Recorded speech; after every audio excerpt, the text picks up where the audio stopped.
देशमुख वाडा गावात सगळ्यात मोठा, जुना आणि मानाचा. या वाड्याची ओळख म्हणजे भाऊसाहेब देशमुख.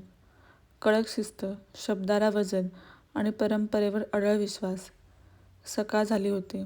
अंगणात कोंबड्यांचा आरव, चहाचा सुगंध आणि वर्तमानपत्राचा आवाज. भाऊसाहेब खुर्चीत बसून बातम्या वाचत होते. समोर सचिन शांतपणे उभा होता. बाजूला नितीन मोबाईलवर कुजबुजत होता. "हो, उद्या भेटू. सगळे कागद तयार ठेवा आणि घरात कुणालाही संशय येता कामा नये." तो फोन ठेवतो. सचिन त्याच्याकडे पाहतो. "कोण होता?" नितीन हसतो. "कामाचा माणूस." सचिन काही बोलत नाही, पण मनात शंकेची पहिली ठिणगी पडते. दुपारपर्यंत गावात कुजबूज सुरू होते. देशमुख वाड्यांची जमीन विकली जाणार म्हणे. भाऊसाहेब कधीच मान्य करणार नाहीत, पण नितीन शहरातल्या लोकांसोबत फिरतोय म्हणे.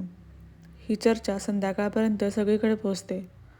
संध्याकाळी 2 गावकरी वाड्यात येतात. "भाऊसाहेब, गावात अशी चर्चा आहे, तुम्ही जमीन विकली जाणार म्हणे." भाऊसाहेबांचा चेहरा कठोर होतो. "देशमुखांची जमीन विकली जात नाही आणि या घरात माझ्या नकळत काहीही होणार नाही." नितीन शांत उभा. सचिन त्याच्याकडे बघत राहतो. रात्री जेवताना घरात शांतता. कोणीच नीट बोलत नाही. सचिन हळूच म्हणतो, "आज गावात सगळे जमिनीबद्दल बोलत होते." भाऊसाहेब कडक आवाजात म्हणतात, "अफवांवर लक्ष देऊ नकोस." नितीन काहीच बोलत नाही. सचिनला खात्री होते, या घरात काहीतरी गंभीर लपवलं जात आहे. रात्री उशिरा नितीन वाड्याबाहेर निघतो. अंधारात एक माणूस थांबलेला. "सगळं ठरलंय ना?" "हो, अजून कुणालाही कळलेलं नाही." नितीन म्हणतो, "वेळ कमी आहे. लवकर हालचाल करा." तो वाड्याकडे पाहतो. शांत, स्थिर, भव्य.